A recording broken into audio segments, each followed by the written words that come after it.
This is the story of Minerva academy FC, एक Indian youth football academy जिसने Europe के 3 सबसे बड़े यूथ टूर्नामेंट्स में कमाल कर दिया। स्वीडन का गोथिया कप, डेनमार्क का डाना कप और नॉर्वे का नॉर्वे कप। हर जगह मिनर्वा के अंडर 14 वॉरियर्स ने दिखाया कि इंडियंस सिर्फ पार्टिसिपेट करने नहीं आए हैं बल्कि जीतने आए हैं। सफर शुरू हुआ गॉथेनबर्ग स्वीडन से, गोथिया कप में, जिसे दुनिया का वर्ल्ड यूथ कप बोला जाता है। सबसे पहला गोथिया कप हुआ था 1975 में, जिसमें सिर्फ 275 टीम्स ने हिस्सा लिया था, वो भी सिर्फ 5 देशों से, स्वीडन, डेनमार्क, नॉर्वे, फिनलैंड और जर्मनी। पर उसके बाद से इसका स्केल बढ़ता गया। आज ये दुनिया का सबसे बड़ा इंटरनेशनल यूथ फुटबॉल टूर्नामेंट बन गया है, जिसमें 150 प्लस कंट्रीज से लाखों प्लेयर्स पार्टिसिपेट कर चुके हैं। 2025 में इसने अपनी 50 ईयर गोल्डन जुबली एडिशन मनाई, रिकॉर्ड ब्रेकिंग 1920 टीम्स और 13 लाख पार्टिसिपेंट्स के साथ। ट्रूली गोथिया कप सिर्फ एक टूर्नामेंट नहीं, ये एक ग्लोबल यूथ फुटबॉल का महाकुंभ है।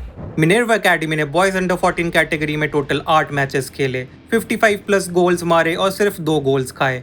फाइनल में अर्जेंटीना के CEF 18 को 4-0 से हराया। ये उनका दूसरा गोथिया टाइटल था, पहला 2023 में अंडर 13 लेवल पर जीता था उन्होंने।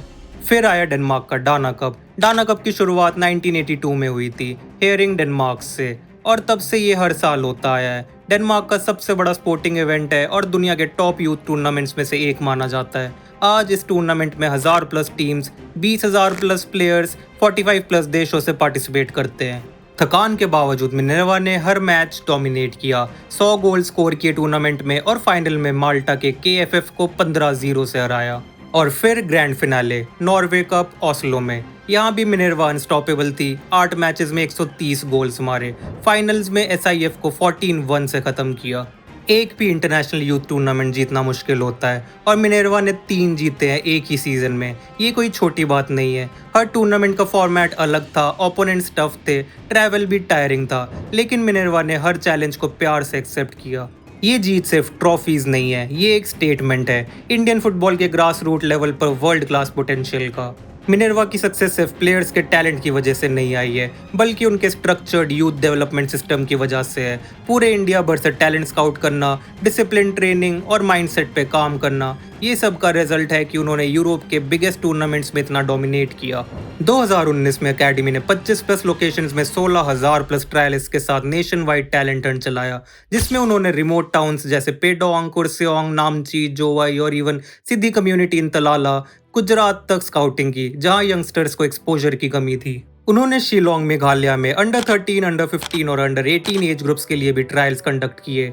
मणिपुर में भी ट्रायल्स हुए इन सिटीज जैसे इम्फाल, चूराचंदपुर, मोइरांग एंड ईटानगर, पासीघाट जैसे अरुणाचल प्रदेश के रीजन्स में, जहां से सिलेक्टेड प्लेयर्स मिनर्वा के एकेडमी में फुल स्कॉलरशिप्स के साथ ट्रेनिंग और एजुकेशन लेते हैं।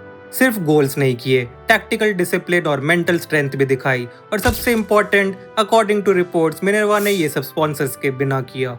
मिनर्वा की ट्रिपल विक्ट्री सिर्फ एक न्यूज स्टोरी नहीं है, ये एक होप की रोशनी है इंडियन फुटबॉल के लिए। ये बताता है कि ग्रास रूट लेवल पे अगर स्ट्रक्चर हो, एक्सपोजर मिले, तो इंडियन किड्स भी वर्ल्ड लेवल पे जीत सकते हैं।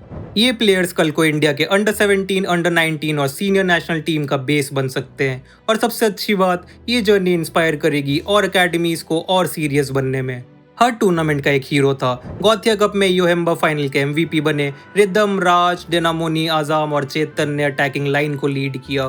डाना कप में योहेम्बा, रिदम, डेनामोनी और आजाम सब शाइनिंग स्टार्स रहे। नॉर्वे कप में तो गोल्स रेन हो रहे थे। राज, डेनामोनी, चेतन, रिसॉन और पुशीबा ने मिलकर डिफेंस तोड़ा सारी टीम्स का। मिनर्वा अकेडमी की यूरोपियन जीत एक रेवोल्यूशन का स्टार्ट है। 3 कंट्रीज, 3 ट्रॉफीज, एक इंडियन अकेडमी, ये सिर्फ एक विन नहीं, ये इंडियन फुटबॉल का ग्लोबल अराइवल है।